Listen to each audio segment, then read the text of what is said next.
had a good long weekend. I really do. It's chilly in the garage, Pete. What do you think? A bit chilly. Yeah, I never thought about air conditioning. Well, we've got an open fire, but we haven't struck that up yet. Well, plenty of time. Not necessarily plenty of wood, but plenty of time. Welcome to the Court of Public Opinion from the garage. I'm Jeremy Cordeau. Peter Clayton's behind the camera. The program that 5 days a week on Facebook presents all sorts of interesting stuff that you maybe won't hear anywhere else. And then as a podcast, wherever you get your favourite podcasts from, I have no idea. My favourite way of doing it, as I've said to you, is just to go to that little Google Nest thing and say, get me Jeremy Cordeau's Court of Public Opinion for today. And there it'll be, if it all works according to Hoyle. Some birthdays and then some stuff. It's the 13th today. Slim Dusty. You know his real name? Do you know his real name, Pete? No. David Kirkpatrick. That rings a bell, yeah. David Kirkpatrick. Slim Dusty, 1927 he was born. Australian country music singer and songwriter. Born in Kempsey, New South Wales. He died in 2003. And we had some wonderful conversations, Slim Dusty and I. Just a beautiful man. And I think with, the Pub with No Beer and a few others, he probably would have been Australia's most successful singer, entertainer. A lot of it didn't happen in the cities, you understand, but out in rural Australia. 1920, on this day, no babies, please. No babies, please. The US Post Office says children cannot be sent by parcel post. I don't know what to do with that. Who would imagine you could pop a baby in a box and send it somewhere? How odd. Volkswagen fined €1 billion. German prosecutors got them over some sort of diesel emission. I guess you could call it a scandal. Dear, oh dear. Why gild the lily? VWs are very good cars. They now make Bentley, of course. Very successful company. But I suppose they could afford to pay $1 billion fine. Tim Allen, my son Christopher's favourite actor and comedian, Home Improvements, Toy Story. He was Buzz Lightyear. To infinity and beyond. The Santa Claus movie franchise. What else? Galaxy Quest. All the Jungle movies. Born in Denver, Colorado in 1953. And still going strong. Very creative man. Teenager, don't know his name, but fired 6 blanks at Queen Elizabeth on this day in 1981. Why? Why? Benny Goodman, 1986, American clarinetist and band leader, the King of Swing, dies at 77. Mrs. Alexander Hamilton serves ice cream for dessert to General George Washington in Washington on this day in 1789. Somebody had the good sense to make a note of that. Yeah, why not? Ice cream, first served. In what, I don't know whether it would have been the White House, would it? Because they burnt that down. The Brits did. Where am I? Basil Rathbone, the definitive Sherlock Holmes, British actor, was born in Johannesburg. He died in 67, but born in 1892. Basil Rathbone. The longest recorded attack of hiccups. I know what you're saying. Where does he get this stuff from? I sometimes wonder myself. The longest recorded attack of hiccups. His name was Charlie Osborne. He got the hiccups and they continued for 68 years. dies 11 months after they stop, in the year 1922. MIT researchers propose creating, MIT, Massachusetts Institute of Technology, a very august outfit. 2022, they decide that it could be a good idea to create a raft of space bubbles floating above the Earth to reflect the sun's rays and to help fight climate change. That didn't get off the ground, actually. But speaking of things that didn't get off the ground, no, I won't do it today, I'll do it tomorrow. I want to do some sort of heroic failures. And you might think about it between now and then. Things that people talked about and they were going to be the next big thing. Well, we've got a list of them. Or I will have by Wednesday. What else? Anthony Farrs of Philadelphia, Pennsylvania, patents the first US accordion in 1854. A jury in Santa Maria, California, acquits pop singer Michael Jackson for molesting a 13-year-old boy at his Neverland ranch. Why was it called Neverland? It's a fairy tale, isn't it? Peter Pan. Yeah, I suppose he was something of a Peter Pan, wasn't he?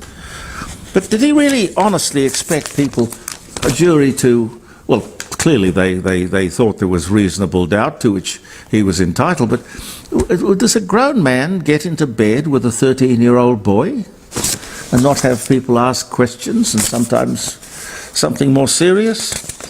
Chris Evans, the American actor, Captain America, 1981. God, he's young, isn't he? 1981. Oh, and Steve Georgianus, Australian politician, South Australia, born in Adelaide in 1959. Happy birthday, Steve. Hope you're going to have a good day. A good day filled with really good things. I'll reach across. I never come totally prepared. It puts the excitement into everything. It's sort of like the forecast. They're forecasting a dry and warm winter. God, it hasn't been dry or warm so far. I don't know. I think that's a nice and mild winter's a good idea. Not good if you're in a ski chalet. The ski season opened on the weekend, and not with a great deal of snow, I gather.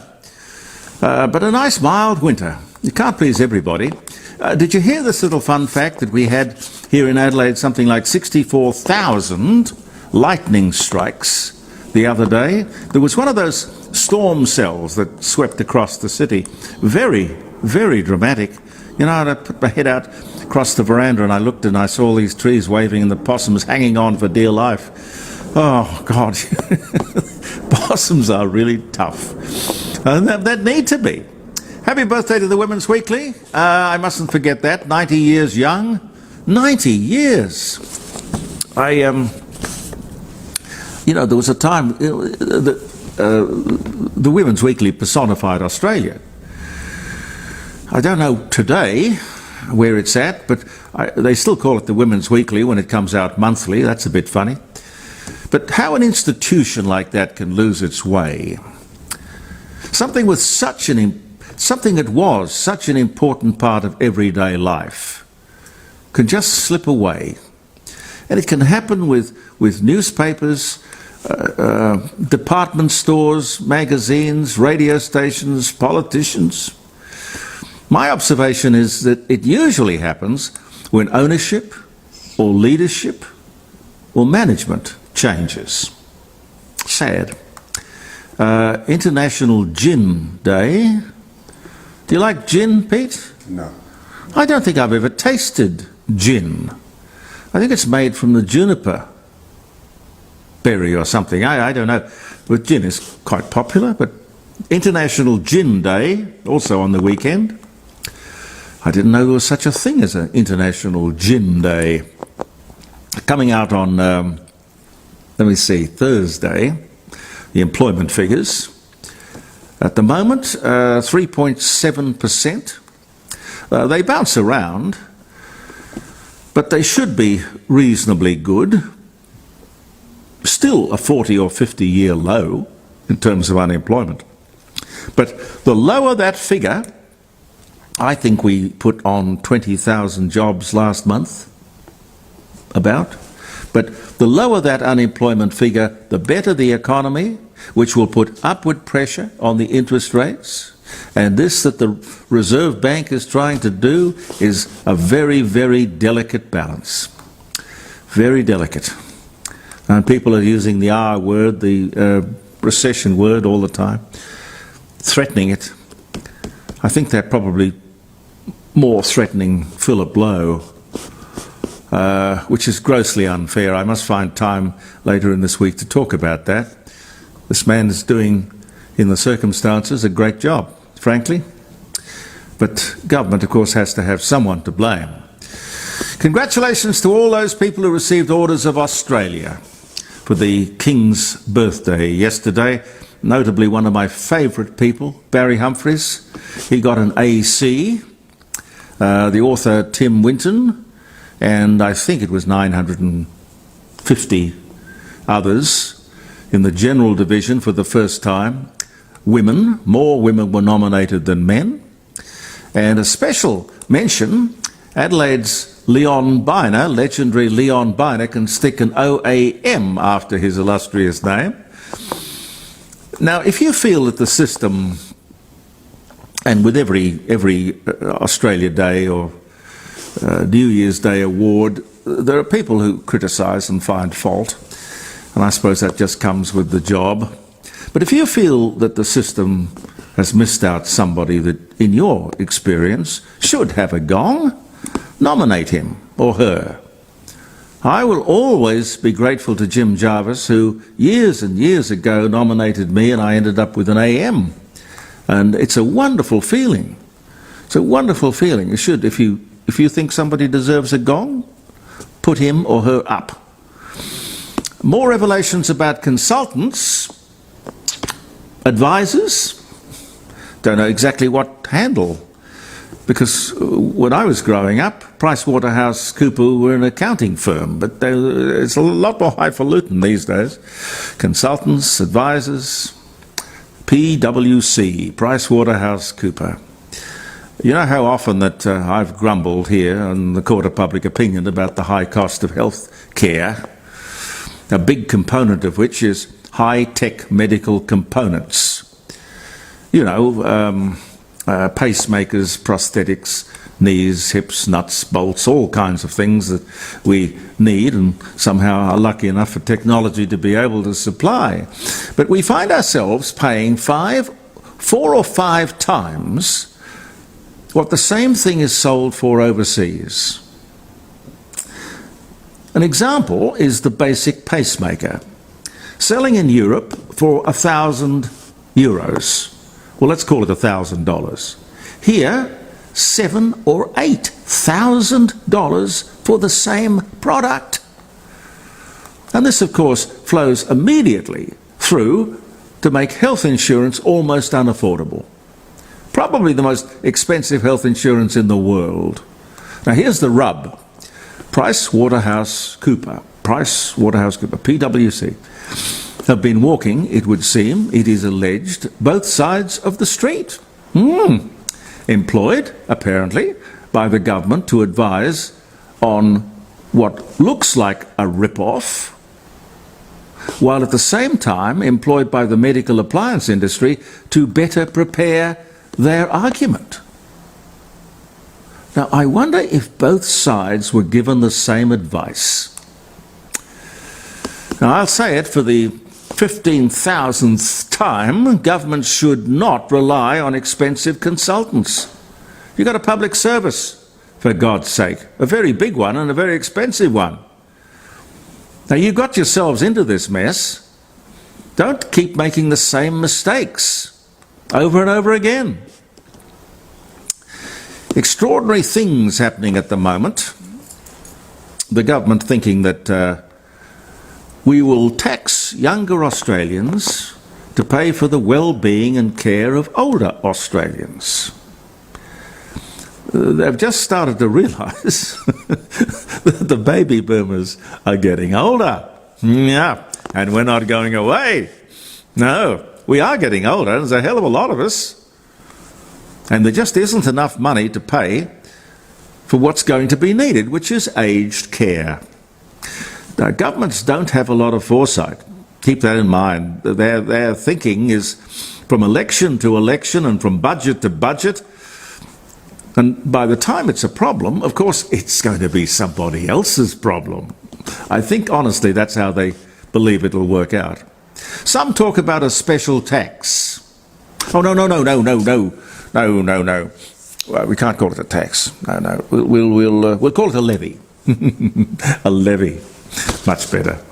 This is when we have a situation with billions of dollars being wasted on the NDIS, hundreds of millions of dollars being given to Pacific Islands to combat climate change. What are they supposed to do? Wave the dollar bills in front of the sun? We have people sleeping on the streets. Not as bad here as it is in Sydney. And it's not as bad in Sydney as it is in LA. But that's none of our business, that sort of thing. Multi-billion-dollar businesses like the AFL and the NRL not paying 1 single cent in tax. So we're just going to slug Joe and Jill Citizen again. Yes. Well, they've copped it always. Why not again and again and again? There's not one country in the entire OECD that relies on personal tax the way we do. And if you add up all the taxes and all the levies and all the temporary levies, there's really no incentive to go to work, which immediately destroys your economy. We do not need to be throwing money around the South Pacific, where people, bless them, but they spend their days mostly drinking kava under a shady palm tree, living a life in paradise. I'm sorry, that's what I believe. I've been there. I've had a look. It's a great lifestyle. Give me a break. And by the way, if the South Pacific Islanders are worried about the oceans rising, the water levels, which seems to be their main concern, if the sea level is rising, allegedly because of melting ice caps, the sea would be going up everywhere. It isn't. It's that simple. It is so silly. $1 million homes right on the beach at Watson's Bay and Camp Cove and Lady Martin's Beach, Double Bay in Sydney, Portsea and Sorrento in Victoria, West Beach, West Lakes in Adelaide. I'm sure there are others down south and way over north. Sure, there are occasional king tides. But listen, here's a very good thing to look at, because we often see pictures. The Sydney Opera House, right on the water. The high water mark comes right up to the forecourt. The high water mark has not changed an inch over the many, many years. I wonder how these idiots can explain that. If the water did rise around Bennelong Point, patrons in the front stalls would be getting their feet wet. And it hasn't happened. And there's no talk even of it happening. Have a look at a picture of the Sydney Opera House and you'll see what I mean. If there was any chance that that high water mark would be moving up, it would be doing it everywhere, and it would be $1 billion talking point. It could be a shock horror story. It really would be. As it would be with beachfront real estate everywhere, which is worth, and still is, competitively worth billions and billions of dollars, and no talk about that disappearing or getting cheaper anytime sooner. I know that they've had some wildfires in Canada. I'll make this my last comment. 400, I think, wildfires in Canada joined up to create an enormous air pollution problem affecting Canada and most of the United States of America. It's a sad and seasonal regular occurrence. But why this season is so bad, I don't know. But you get good ones and you get bad ones. Thank you very much for viewing the Court of Public Opinion, ladies and gentlemen. Look forward to talking to you tomorrow. I'm Jeremy Cordo. Peter and I will be back. Believe in yourself, and goodbye for now.